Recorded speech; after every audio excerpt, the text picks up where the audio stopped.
Welcome back to another episode of The Breakaway Show with David and Fabian. It is August 22nd, and man, every day it seems like there's so much happening, especially during the DNC week. And I'm so glad that we're finally at the end of it. The grand finale is here. Maybe we'll finally hear some sort of new policy from Kamala. Well, we've heard some things, but Yeah, we have. she earned a new nickname for herself, Flip-Flop Kamala, Communist Kamala, Chameleon Kamala, everything. It's getting bad out there for her. It really is. And I don't see anything else that she's proposing to help her bump up in the polls. I mean, she's offered basically everything. She's handed out as much as she said she can hand out so far. And the polls aren't getting any better. They're in fact getting worse for her. Yeah, well, she had her honeymoon phase, and I was worried during that honeymoon phase. And a lot of people like yourself are telling me it's just a honeymoon phase. Don't worry. The second she starts to do anything or that phase actually ends, she will start to go down in the polls. In the poly market polls, which is what I actually trust because people are putting their money down onto it. It's not just some partisan pollsters doing this stuff. It's swinging back up to Trump. He's now up 7% on Kamala again after going down about 3% to her in the same polling market polls that we're talking about. So, Fabian, the DNC, last day of it, and this whole entire week, all I've seen all over Twitter has been a bunch of protesters. They're trying to say that there was about 100,000 Muslim protesters there protesting Israel. Well, not just Muslim protesters, but Muslim leaders said that there's going to be 100,000 protesters protesting Israel at the DNC, protesting Democrat support for the Israel. And I can't lie, the funniest video I've seen the entire week so far was Vivek confronting these protesters. Yep. And this guy telling him, you got to get out of here. We don't want you here. Well, it's America, dude. First of all, I have a right to be here. It's a public place. And second of all, that protester was calling Vivek racist. A racist? A racist. Okay. So tell me, how does that make sense? Is it just because he supports Israel he's racist? He's not even this pro-Israel guy. He understands our benefit in a relationship with Israel, but he's definitely more on the side of being more fiscally conservative with our funding towards them.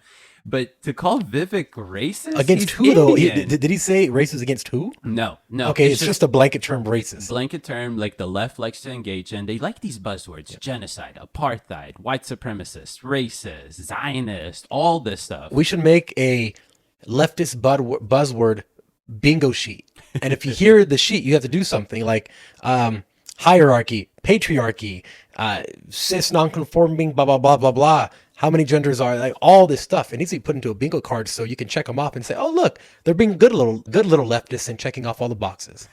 You can make that into a drinking game and then you'll be drunk the first 10 minutes. But one more thing before we switch gears, that the DNC, outside the DNC, actually Congresswoman Ilhan Omar spoke today. Oh, she did. In English? In English, Okay. believe it or not. But I think that she was chanting a little bit of Somalian in there, here and there. But what was she saying on stage? What was she saying on stage? I forgot. Probably not So much. Probably divisive language, and we need Kamala in office so we can do more leftist policies and make it better for Somalians and all that. No, well, she's not so much like supportive of Kamala, obviously not of Trump, of any candidate right now, because they won't divest from Israel. So, and I remember what she was chanting, or what was she saying during that speech? She was saying that we need to force Israel into a ceasefire. My question is this to Ilhan Omar and to the AOCs and all Democrats that support this. Who are you asking for a ceasefire with? With Hamas, who breaks the ceasefire every time? Every ceasefire we've had since October 7th has been broken by Hamas. So when they get this ceasefire and it's broken again by Hamas, are they just going to repeat themselves again, and it's going to be this repetitive cycle Of course. ceasefire? Like, That's it. No, you're exactly right. That's what it's going to be, because they don't want a true solution. If there's a solution, they lose all the ammunition, all these fired up people that they've been able to indoctrinate. They want this to continue as long as they can so that they can use this issue as long as they can. I think you're right, because I think that's the only way that they're really staying relevant. And we know a lot of people like that perhaps we can now switch gears to is Candace Owens, that is going Candace off into Owens. a bunch of various different conspiracies. You know, she pisses me off about her rants about Israelis and Jews and stuff like that. But today she pissed you off because... She did piss me off because she went to my favorite topic, which is space. Oh, not space with Fabian. And look, if you're talking space, I know I may not look like a space guy, but I'm a space guy. He's a space nerd, guys. I'm a space nerd guy. So when you go out and you say these things, it really pisses me off. And, you know, it wasn't just me that she pissed off. In fact, the guy who Elon Musk interviews the most with when it comes to space things, which is a guy named Tim Dodd, the everyday astronaut, he even came out and wrote a post on X about how off she was and why she was off. So it's interesting because, you know, she came out and I guess now she's a denier that we ever went to the moon. I didn't know this. Yep. But now she says it's impossible for us to have gone to the moon because astronauts could not have passed by something called the Van Allen belts. And these What is belts, that?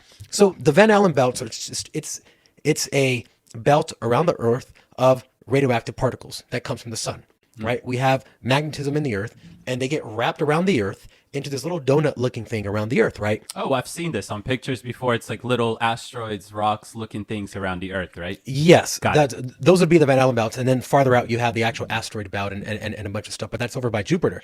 But the one that she's specifically mentioning is this belt that has radioactive particles, and she's saying it's impossible for us to have gone to the moon because humans cannot go through this Van Allen belt because they'll be fried, they'll be dead. Now, what she And doesn't know, What's the evidence behind this? well, this is her evidence that it's impossible to pass because there's radiation. Okay. But I don't think Kenneth Owens understands that there's different kinds of radiation. For instance, we get sunburn at the beach. That's UV radiation, ultraviolet. That can be stopped with a simple fabric on your shirt. Okay. Now there's alpha, there's beta, and there's neutron, and there's gamma radiation in addition to that UV. I mean, there's many kinds. So alpha particles you can block with a piece of paper. Beta particles you can block with aluminum or any kind of metal. And then gamma radiation, you block with lead. This is why in big nuclear reactors, there's a lot of lead around to keep all that from seeping out. Well, in these Van Allen belts, it's pretty much just A and B radiation. So you can block them with something as thin as a few millimeters of aluminum. But I don't think she knows that. She then said that the temperature was 2,000 to 4,000 degrees Kelvin. So it's impossible. You would have been burned if you were out there. And yeah, that's true if you had no spacesuit, if you had no spaceship around you. But the fact that we have these really negates it. And the other thing that she said is, she said we can't go through them. Well, they don't extend around the entire Earth. The northern southern parts really don't have any of the Van Allen belts. It's only in certain latitudes that it's affected. So all NASA did was like, yeah, we can go through them, but let's just go above it, more north. So you don't really ever get into the really bad part, which you could do. Now, here's a funny thing. After all of this stuff that she said, Everyday Astronaut came out and kind of proved her wrong, okay?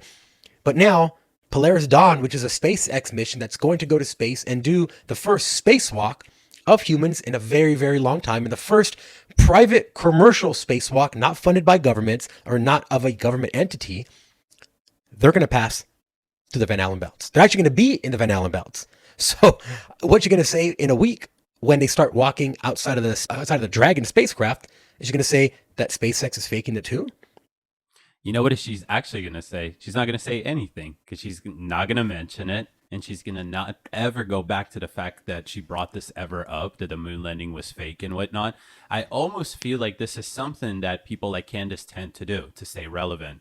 They try to dive into these pretty outrageous conspiracies, shine some light in them to allow a base that actually wants light to be shone onto these conspiracies, right? And it's essentially feeding into a certain demand. Yep. So when various things like this come out, she's not going to care about that, or she's going to tell you, so what, Fabian? And then she's going to go to the next thing, right? Well, you know what? This actually really connects things for me because I don't know enough about the Jewish stuff to comment on, right? I go to you for that. And I've been listening to you talking about what she's been saying. But now I see what she's doing because I understand what she's talking about. Yeah. And exactly what you said is true. She picks these little things. So she marries a truth with a lie. So she puts a little bit of truth in there, but then she makes the assumption or she makes the conclusion, something that really shouldn't be made just because you have this little piece of evidence or this piece. It doesn't mean that the entire thing is a cabal by people trying to take over the country. So I'm glad I saw that. And I actually brought this up to you earlier today. I said, I wonder why a lot of these people do this, like Andrew Tate, Candace Owens. Now, why do they say a lot of true stuff and then the conclusion is just outrageous? And you said this is a common tactic by communists or using communism or Marxists, right? Is that they tend to bundle in with their propaganda or the narrative that they're trying to portray a lot of truth. So it's kind of like it's a guise, essentially. Yes, it is. It's called a fertile fallacy. So they do this. There's even a term for it. It's called a fertile fallacy. And in fact, climate change does the exact same thing. They take these readings on these different instruments and they say, well, our computer model says that this is going to be the outcome, that we're all going to die. So it takes these, data, which obviously could be manipulated, and then draws this massive conclusion like climate change is going to kill us all. I feel like that's what they're doing. They're taking a lot of different facts, manipulating it, and trying to form a narrative around it that is supported by all these various things. They're just, it's It's pretty crazy. So I'm glad today that she pissed you off, because she's been pissing me off for a while now. Because I'm like, I think to myself, is Candace this stupid? No. Did she really flip flop this much on her overall Israel position because of what she's seen after October 7th? I don't think so. I think that Candace just wasn't as relevant as she is currently now. And she realized, okay, what do I need to do to maybe go viral again, to be relevant in this new independent community? And she chose her new enemies, right? Yeah, absolutely. You know, I think like the Andrew Tates and now Bazarians getting involved in the political movement, etc. As I said before, I think he's trying to reinvent himself to stay relevant, because the whole Playboy stuff is kind of falling flat on deaf ears now, because, you know, the same thing over and over again. However, I think someone like Andrew Tate, now that I've listened to him more than I ever had in the past, just because he's on a lot of places in Twitter, etc., I think he understands social issues with a good degree of intelligence, but the conclusion he draws from those little things are erroneous. So same with Candace. She's obviously a very intelligent person, but I think she's getting information that she's linking to possibly personal vendettas that she has, maybe with, you know, Ben Shapiro or exactly. people in the industry, maybe Jewish, that have said, hey, you can't say this stuff, you're going too far. And now she's taking it personally and drawing these really overarching conclusions. I've told you many times, there's nobody in an entire culture. You're going to have people from whatever culture, whatever race, whatever country. There's going to be bad people. There's always going to be bad people. People around the world say that about us. People are making videos about how America is evil. I mean, this is around the world. So for us to say, oh, those people are evil, like, dude, everyone's saying that about us too. And we're saying that about everyone else. It's the same thing. It is. It's exactly that. Yeah, it's a weird time, honestly. And we talked about this yesterday. I have no idea why they're so hyper-focused about this just 75 days before the election. In no way whatsoever is this helping Trump win. Every time she talks about Israel, it's just dividing the Republican Party more. Yep. And it's essentially given a weapon against us to be used by the left to kind of destroy us. So yeah, also it's interesting that she's not, I mean, as far as I know, she's not at the DNC. Nope. I know people from Daily Wire were there. Charlie Kirk went there from Turning Point USA. A lot of people in the conservative movement have gone there. I'm not saying it's anything weird. She might be busy, but I would assume that she'd be there just to, you know, be on the ground and get some solid information firsthand. Yeah, no, exactly. Speaking of the DNC, I just actually saw this because you sent it to me. Kamala's VP Tim Walz had a private meeting with Alex Soros. Oh my gosh. Yeah, and for the people that don't know, Alex Soros is obviously the son of George Soros, who handed over the empire to him about 6 months ago to a year. And the interesting thing about Alex Soros is that now he's also recently engaged to who? Exactly. Who? Huma Abedin. Yes, Huma Abedin. And the craziest thing, Huma Abedin, I don't know what's up with her. Like, can you explain who she is to people who don't know who she is? Yes, of course. This is crazy. This is really, really, really crazy. It is crazy. And it's just so weird that she likes Jewish white boys because of what I'm about to explain. So Huma Abedin, she's famous for the fact that she was one of the highest aides to Secretary Hillary Clinton. She was also married to Anthony Weiner, who was a congressman that was charged and prosecuted and found guilty for sexting underage girls. They got divorced. Recently, she met her new lover, her new white Jewish boy lover. Weird how that happens. Alex Soros. But the interesting thing about Huma Abedin is that she comes from a pretty unique family, I would say. So her dad was in charge of this Muslim publication. I always forget, Muslim something. We'll have to look exactly into it.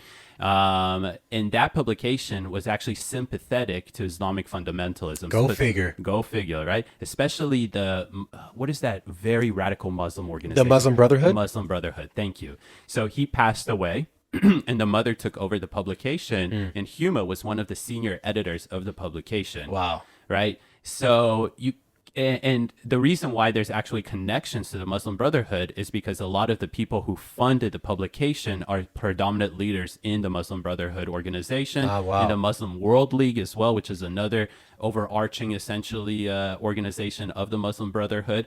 And they espouse very radical views. They want to have an Islamic caliphate. They want Sharia law to be implemented worldwide. For the people who don't know what Sharia law is, just very extreme Muslim law. Meaning like women can't drive, women can't go to school, women have to wear headscarves. It's really, really bad. Women can be sentenced to jail for life for speaking out if their husband beat them or whatever it is. There's various things that are surrounded about Sharia law, but that's where Huma Abedin comes from. Now, I always say you're not guilty by association, but she was the senior editor of this publication.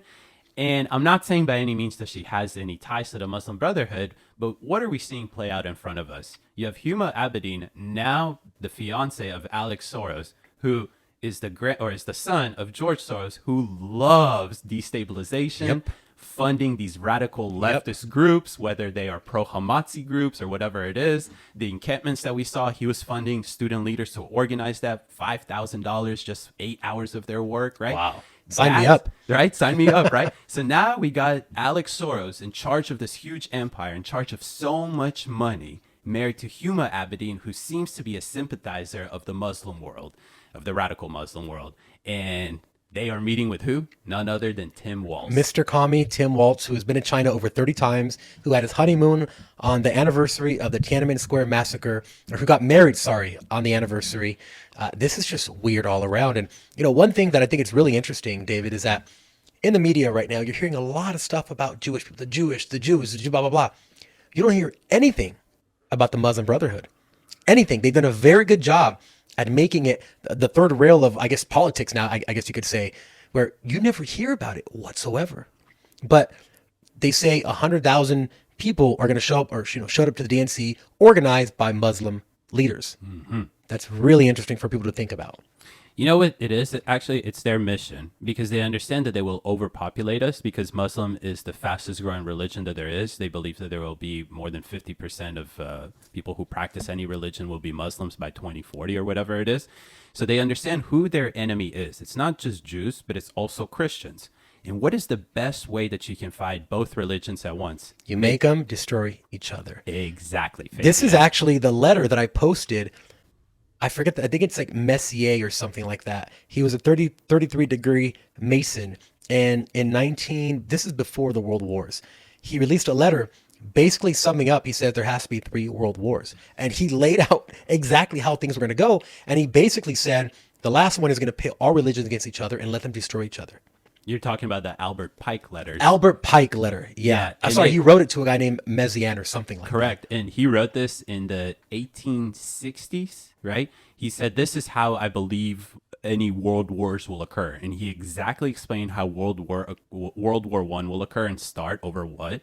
He explained World War II will be this fight between fascism and anti-fascism, communism versus capitalism and democracy. And then he specifically said that there will be a third world war. And this will be different than the previous two because there will be a clash of civilizations between various religious groups, specifically the Arab world attacking the Western civilizations. And that is exactly what is playing out here. If all these, sheeps and I will actually go as far as saying this, that Candace Owens seems to be either a useful idiot or a grifter here.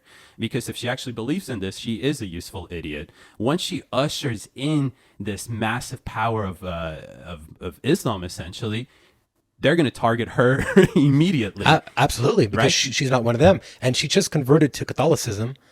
So why? Like, what's going on there? Yeah, it's That's very, weird. It's very interesting. But maybe to go a little bit away from this, but kind of still stay in the same topic, I actually tweeted this today. I said that as someone who is Jewish and born in Jerusalem, if you're a Jew who supports Israel and somehow is voting for Harris Walt's ticket, then I just don't understand you whatsoever. And I want to unpack that briefly because I'm not going to say that there aren't the extreme sides of the Republican Party, but at least the current Republican candidate, Donald J. Trump, and the VP nominee, Vance, are not appealing to them whatsoever. No. They're actually disavowing them and pissing them off. We talked about the war that they're waging on them. Guess who's doing the complete opposite? Kamala Harris and Walz. If you're Jewish and you love Israel and you're pro-Israel and you're deciding to be a Democrat and vote for Kamala, then how do you explain to me this whole thing of her appeasing these protesters, essentially going behind doors and telling donors that she's thinking about possibly how to appease these extremists by perhaps putting an embargo in terms of arms trade to Israel? Yep. These candidates are it's almost the same thing like with black people. You're voting for a party that only wants your vote for that month. Yep. And then they don't do anything that actually helps you guys. The same thing with these Jewish people. If they're going to be voting for this ticket, then whatever happens to Israel in terms of U.S. relations after that is totally on them. Absolutely. It's just such a weird place because, again, we know that the left tries to, well, the left thinks that you can do anything you want and have any views you want, and it's the truth because it's your own lived experience. It's your own reality. Well, how do you combine all these different realities into a cohesive party? You can't do it. There's too many people thinking too many things. Against postmodernism rejects meta narratives. These are these grand things that people try to work towards, like a good world based off religious morals and things like that. If there's none of that, then there's no guiding path for a group of people to be working towards. There's no goal. In their case, their goal is to have no kids. That's the goal, which is no goal at all. That's destruction and death. One thing, I did pull up the letter Albert Pike to Mazzini quickly, and I wanted to read the Third World War. And if you're listening to this, listen to what he says and tell me this is not exactly what's happening. This is crazy. He wrote it in 1871. 1871. I wasn't too far off. No, but there weren't even computers back then. This is insane. So check this out. So he said, the Third World War must be fomented by taking advantage of the differences caused by the adjuncture of the Illuminati between the political Zionist and the leaders of the Islamist world. The war must be conducted in such a way that Islam and political Zionism mutually destroy each other. Isn't that crazy? Oh, yeah. It says, okay, last sentence, paragraph. Meanwhile, the other nations, once more divided on this issue, will be constrained to fight to the point of complete physical, moral, and spiritual and economic exhaustion. We shall unleash the nihilist and the atheist. The nihilists are the leftists who are having vasectomies and abortions. So he says, we shall unleash the nihilists and the atheists, and we shall provoke a formidable social cataclysm, which in all its horror will show clearly to the nations the effect of absolute atheism, origin of savagery, and of the most bloody turmoil. That's crazy. And to the people that think that this is some crazy conspiracy theory, this letter actually exists, Yep. and it's in Arkansas, I believe, in some sort of state library, so people can actually go and see this.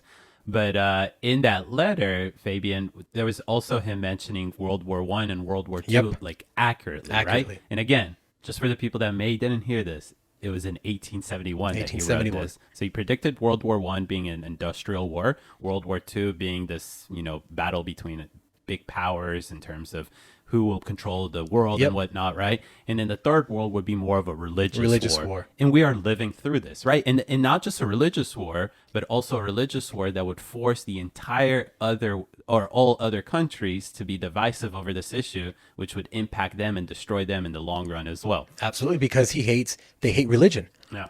So they want the religions to destroy each other, and all that's left is our atheists, nihilists, and even they kill themselves. So, I mean, what's the goal here? Literally, what is the goal? For there to be no humans? How do you win there? It doesn't make any sense. You know what's crazy about these Pike letters? The reason I know about them is because my friend and I, when COVID started, we were playing Xbox at about 4 a.m. We were just surfing the internet, and he's like, "Have you heard about the Q map?" And I was like, "What is the Q map?" I had no idea what was QAnon and all that stuff yet. And he's like, "Well, it's just this map, and I saw this one thing in there, and it said Pike letters." And I went and looked it up, and it was the Albert Pike letters. And Wow. he's reading it to me at like 4 a.m., and I'm just getting these chills running up my body. And then for the next 2 hours, I stayed up looking at the Q map. So don't go down the Q map, because you'll go down a very deep rabbit hole that you'll have to catch yourself before it gets to a really dark place. But yeah, I thought this was a conspiracy theory, but I looked it up. This letter actually exists. It was written in 1871 by Albert Pike, and it exists. You can go see it yourself in person in Arkansas. I think they may have removed it. If I read it correctly, they may have removed it finally. Oh, wow. Because I don't think they want this stuff out there. Yeah, Also, he was a 33rd degree Mason, which is the highest you can get in that entire organization. So it's just a lot of weird things, and nothing happens by coincidence. You're right. It really Nothing happens by coincidence. Quickly, I'll talk about a guy named Robert Mueller, who I've been talking about a lot. Yes. Who's Robert Mueller? So Robert Mueller was they call him the philosopher of the United Nations. That's literally his name. Already a spooky title. Already a spooky title. They nominated him for a bunch of Nobel Peace Prizes he never won. But this guy was a theosophist who worked at the United Nations and basically wrote these really, really weird letters where he acts like he speaks through the voice of Gaia, the god of the earth. And he basically lays out, he is credited for laying out the direction of the United Nations for the next I don't know, 100 years or so. And he wrote this back in, his big works were in about 1985-ish. But he writes about how the world wants to be depopulated in the voice of Gaia, the god of the earth, saying there's too many people, you're using all my resources. So someone who reads this is like, wow, this is the earth talking. But it's this guy writing like he's the earth and putting forward these crazy ideas he was a theosophist. So a theosophist is basically this sort of religion that was created in the late 1800s by this Russian mystic lady who says, I've talked to all of these. She says basically that there are masters around the world, mahats, right? Like Mahatma Gandhi means Mahat means master. Oh, wow. So there's always masters. Yeah, there's always spiritual people around the world that know these secrets. And she went, and a lot of them are apparently in Tibet. And she went there and she studied with them, and they all told her the secrets. And the secrets were that they have to destroy all religions, and that they know the ancient religion, the only one that can unify people. But you have to destroy all other religions to do that. So the guy who basically founded the United Nations overview was a theosophist who believed in this stuff. And part of the thing he said is that we have to depopulate. And he used the voice of the world to do that. And then he wrote down these dreams, and he had like 7,000 dreams apparently, and wrote them down. And this is what the United Nations are seeking. It's so stupid. If these leftists actually believed in God, I feel like this man right here would be their ideal God. Absolutely, he would. It seems like he wrote the blueprint for what the leftists actually believe in Yes, he now, did. which is why on the DNC they're celebrating women taking an abortion pill. Fabian, I've never actually seen something like that. Like last night I made that claim and I had to go fact check myself to make sure that I was right. I was right. That it's a ritual at the DNC for women to take an abortion pill, and all these people around them absolutely go crazy about it. Like they just did something that was actually positive for them. And they get cheered, so they feel like they're doing something good. Yeah, exactly. Like they're getting this affirmation Yep. that they're always talking about, right? Like they're Yep. affirming their belief and oh my God. And the fact that people look at it and say, how crazy. I can't believe that people are this crazy.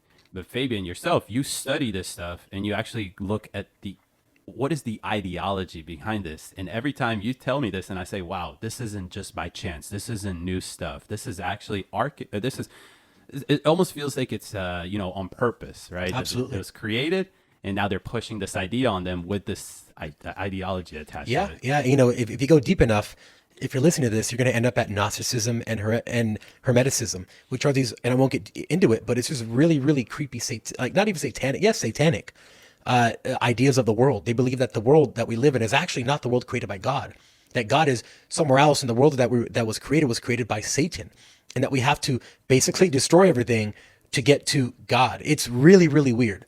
That is Very weird. These elites scare me. That's all I can say. Because and it's not like a buzzword to call them elites. They are all elites. Yep. You know what's crazy? When you're talking about Huma Abedin and how her dad was part of the Muslim Brotherhood and all this stuff, it's weird how a lot of these people doing really bad things always have a parent that was someone who was a Marxist or part of the Muslim Brotherhood. Kamala Harris's father was a Marxist educator, a professor on Marxism, right? Huma Abedin, her father was this guy who started that Islamic fundamentalist, right? Barry Obama, right? He was mentored by the person who wrote the 12 rules for radicals, Saul Alinsky. They always have these weird mentors. Even Klaus Schwab, right? His mentor was a Hegelian who is this philosopher and basically bestowed all that knowledge onto Klaus Schwab. Every one of these people has someone who taught them, and the person who taught them were very bad people. So it's no wonder why they turned out the way they did. All their moms did such a disservice to all of humanity by not just swallowing them. Jeez, or doing the abortion pill thing like at a DNC. Right. Oh my gosh. No, but yeah, it's always taught from, and when Kamala Harris first came out with this, we want to put a federal ban on price gouging, everybody was so surprised about it. But you and I both kind of laughed and said, on point, right? Because her father is essentially a neo-Marxist. Do you think did he dive into critical race theory as well? I haven't read too much of him. I do want to read what he would teach, but he was literally a Marxist professor, and he referenced Marx a lot. So that's who he based his whole economic theory off.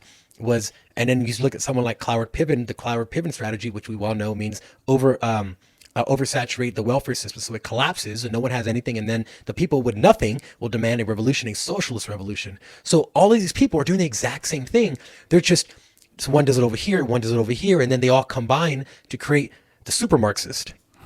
It's crazy. Super Marxist. Super Marxist. We don't want to know what that's like. No, we don't. We definitely do not. But I don't think they have any sex.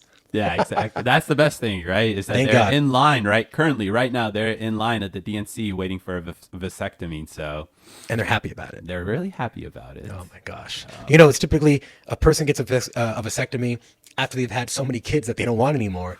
These people are getting it before they even have, just not to have any, right? That wasn't the purpose of a vasectomy. Good, I mean, I gave you the example about Israel yesterday.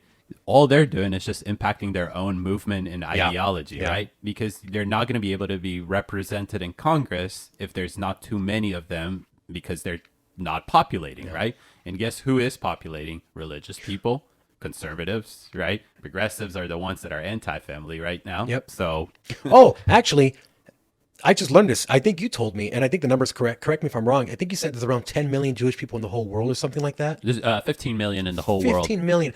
How many Muslim people are there in the whole world? Over a billion. Over a billion. Yeah. But the Jewish people are the biggest threat? Oh, Like, yeah.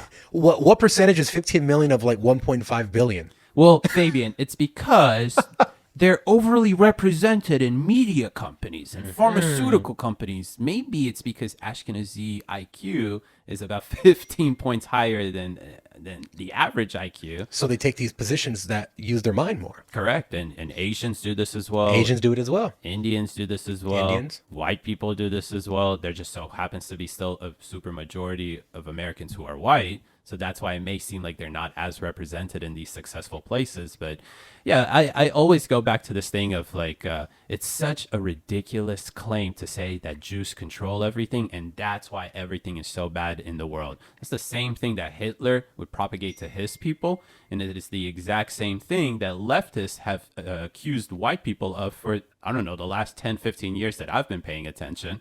The leftists and the media are the ones that say it's because of whites, it's because we have a white supremacy and everything is white institutionalized or whatever. It's because of that minorities are suffering in America. Well, these idiots like Candace Owens who were attacking that narrative are suddenly using that exact same narrative against Jews.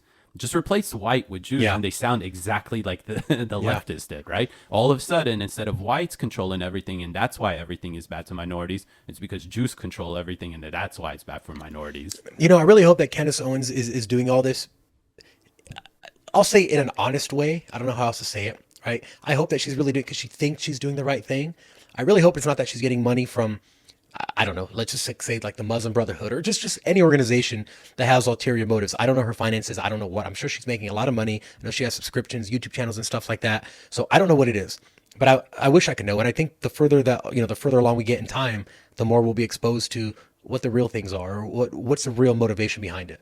I honestly feel like if we all challenge them to actually disclose where they're getting their money from, well, they won't do it for the precise reason that I believe that they are being paid to parrot this anti-Israel garbage. Definitely could be. Because you have to think about it.